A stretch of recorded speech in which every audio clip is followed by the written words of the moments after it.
Saudara, tepat 1 abad lalu, Taman Siswa lahir atas prakarsa Ki Hajar Dewantoro dan menjadi tumpuan terhadap akses pendidikan bagi anak-anak Indonesia sebelum kemerdekaan. Ya, lalu bagaimana perkembangan Taman Siswa dan bagaimana kondisinya pada usia 100 tahun di tengah dunia pendidikan di Indonesia saat ini? Kita akan membahasnya bersama dengan pengamat pendidikan yang juga pengurus Majelis Luhur Taman Siswa 2007 hingga 2012, Bapak Darmaning Tias. Assalamualaikum, selamat pagi Pak Tias. Salam sehat.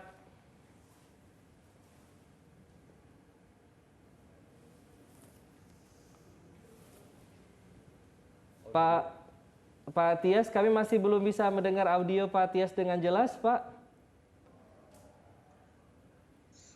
Waalaikumsalam warahmatullahi wabarakatuh, Mas Fajri dan Mbak Silka. Baik, salam sehat selalu, Pak. Salam dan bahagia. Salam dan sehat. bahagia ini salam khasnya Taman Siswa. Baik, luar biasa. Salam sehat dan sekali. bahagia ya. Salam sehat dan bahagia. Selamat pagi, Pak.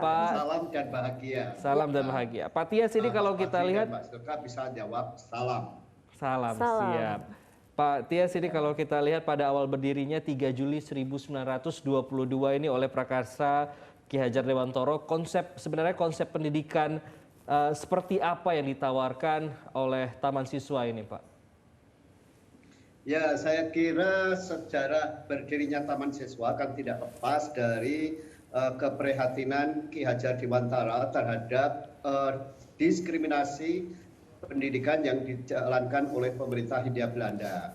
Jadi sebagai bangsawan, Ki Hajar ini kan memiliki kesempatan atau privilege untuk mengikuti pendidikan model Eropa ya, tapi di SD-nya, tetapi dia sangat bersedih. Jadi privilege itu tidak membuat dia bahagia, tapi dia membuat bersedih karena teman-teman sepermainannya yang bukan keturunan bangsawan itu tidak bisa ikut bersekolah gitu, hanya karena dia rakyat biasa.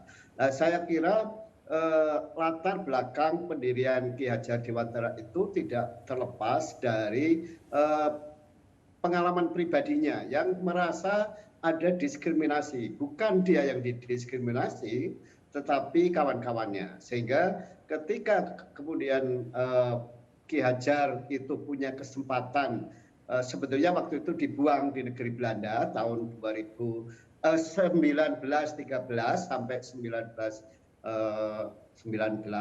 juga, Ki Hajar itu belajar soal pedagogi gitu. Nah, saat itu di sana di Belanda itu kan sedang maraknya pembicaraan konsep pendidikan yang dikembangkan oleh Froebel yang menjadikan permainan sebagai basis pendidikannya, dan kemudian juga oleh sedang marak-maraknya diskusi pendidikan yang dikembangkan oleh Maria Montessori gitu, yang mengusung konsep pendidikan merdeka. Di sisi lain juga ada pemikiran dari Rabindranath Tagore mengenai pendidikan yang berbasis kebudayaan. Nah, saya kira tiga tokoh pemikiran pendidikan inilah yang membentuk konsep pendidikan Ki Hajar Dewantara, sehingga ketika kembali ke Indonesia, beliau itu mendirikan sekolah yang secara ideologis itu anti diskriminatif, karena itu sifatnya adalah kerakyatan dan kebangsaan. Namun secara metodologis beliau ini meramu dari konsep-konsep pemikiran pendidikan baik yang dikembangkan oleh Froebel, Montessori maupun Rabindranath Tagore gitu. Dalam hal inilah yang sebetulnya kemudian dipilihlah bentuk sekolah yang disebut sebagai taman gitu. Kenapa sekolah itu dipakai istilah taman? Karena dia memang ingin memadukan konsep-konsep pemikiran dari ketiga tokoh tadi, ada Froebel, ada Maria Montessori. Froebel yang menjadikan permainan sebagai basis pendidikan, Montessori yang memberikan kebebasan atau kemerdekaan kepada anak-anak, dan Tagore yang mengembangkan pendidikan dengan berbasis kebudayaan. Sehingga pada saat Taman Siswa didirikan, pilihan pertamanya adalah Taman Indriya atau Taman Kanak-kanak. Dan yang dikembangkan di dalam Taman Kanak-kanak sebetulnya saat itu lebih banyak ke permainan. Gitu. Sekaligus juga melatih olah rasa, olahraga, otak gitu ya. Baik. Nah, itu yang menjadi dasar pemikiran dari Ki Hajar. Jadi menarik sekali konsep yang memang ditawarkan dari Taman Siswa ini, dan hari ini Taman Siswa genap 1 abad begitu Pak Tias. Namun mungkin banyak yang tidak tahu bahwa lembaga ini sebetulnya masih eksis hingga sekarang. Dan sebenarnya seperti apa Pak Taman Siswa kini, Pak Tias?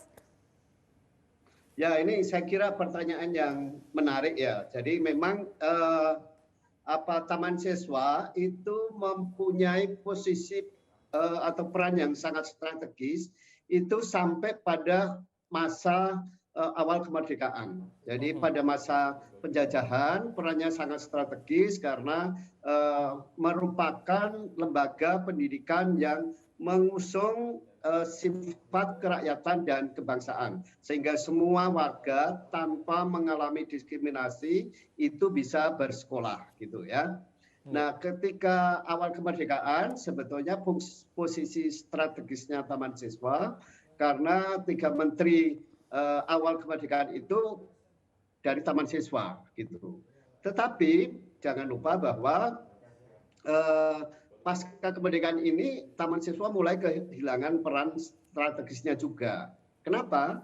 Karena betul bahwa menteri pendidikannya dari Taman Siswa, tetapi birokratnya kan hasil pendidikan zaman Belanda, gitu, hasil pendidikan Belanda, sehingga mulailah ada ketegangan antara konsep pendidikan yang dikembangkan oleh Taman Siswa dengan pendidikan yang dikembangkan oleh pemerintah Hindia Belanda, yang kemudian dilanjutkan oleh para birokratnya, apalagi posisi Menteri Pendidikan yang dijabat oleh Ki Hajar kan juga sangat singkat, cuma 3 bulan. Jadi belum sempat meletakkan dasar-dasar pendidikan nasional yang bisa mengimbangi model-model pendidikan pada masa Belanda.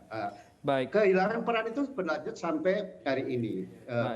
Pak Tias, kenapa berlanjut sampai hari ini? Karena ada peristiwa tahun 65 yang tidak bisa dilepaskan.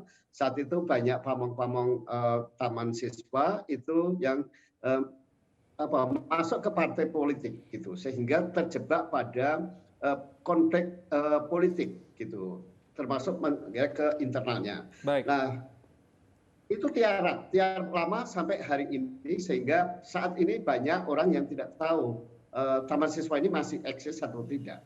Baik, Pak Tias, ini kalau terlihat dari perkembangan zaman ini memang masih ada Taman Siswa ini, tapi memang masyarakat masih banyak belum mengetahui di mana Taman Siswa ini, bagaimana cara kerjanya dan seterusnya. Tapi kalau kita lihat dari perkembangan zaman, perkembangan dunia pendidikan juga, apakah konsep pendidikan yang dimiliki Taman Siswa ini dapat berbicara banyak di dunia pendidikan, Pak? Secara konseptual sebetulnya gagasan pendidikan Ki Hajar Dewantara masih tetap relevan, bahkan sampai saat ini, atau bahkan saat ini itu semakin relevan ketika pendidikan kita cenderung ke arah kapitalisasi ya, kapitalisasi dan globalisasi, sehingga konsep-konsep pendidikan Ki Hajar yang bersifat kerakyatan, kebangsaan, dan berbasiskan pada kebudayaan itu menjadi sangat relevan. Masalahnya adalah Taman Siswa itu gagal di dalam memberikan pengalaman praksisnya. Itu. Jadi konsep yang bagus, tapi kalau ditanya di mana diimplementasikan di Taman Siswa, nah itu yang nggak ada. Itu. Tapi kalau relevansi pemikirannya Ki Hajar, saya kira sangat relevan gitu loh. Bahkan dengan bahkan jargonnya pun sekarang dipakai untuk jargon Kementerian Pendidikan dan Kebudayaan, yaitu dengan Merdeka Belajar dan Merdeka Kampus. Meskipun harus kita akui bahwa apa yang disebut merdeka oleh Ki Hajar dengan merdeka dalam Merdeka Belajar dan Merdeka Kampus jauh berbeda. Pada Ki Hajar, merdeka itu adalah terlepas dari ketergantungan pada pihak lain. Tetapi kalau Merdeka Kampus dan Merdeka Belajar justru membuat ketergantungan. Nah ini, tetapi paling enggak konsep merdeka itu dicaplok gitu oleh pemerintahan, oleh menteri yang sekarang, meskipun itu beda sekali nafasnya gitu ya. Nah, tapi konsep pendidikan yang memerdekakan saya kira masih tetap relevan. Masih relevan juga sekarang. Soal bagaimana membangun pendidikan yang berkerakyatan dan berkebangsaan sekarang semakin relevan. Jadi 1 abad taman siswa, tapi pemikiran Ki Hajar Dewantoro ini masih sangat relevan hingga sekarang dan diharapkan juga bisa terimplementasi begitu di dunia pendidikan kita. Baik, terima kasih Bapak Darmaning Tias, pengamat pendidikan juga sekaligus pengurus Majelis Luhur Taman Siswa tahun 2007 hingga 2012 telah bergabung bersama kami di Klik Indonesia Pagi. Selamat pagi Pak Tias, salam sehat selalu, salam dan bahagia. Salam dan bahagia juga. Salam. Ya, terima kasih Mas Fajri dan Mbak Silka juga para pemirsa.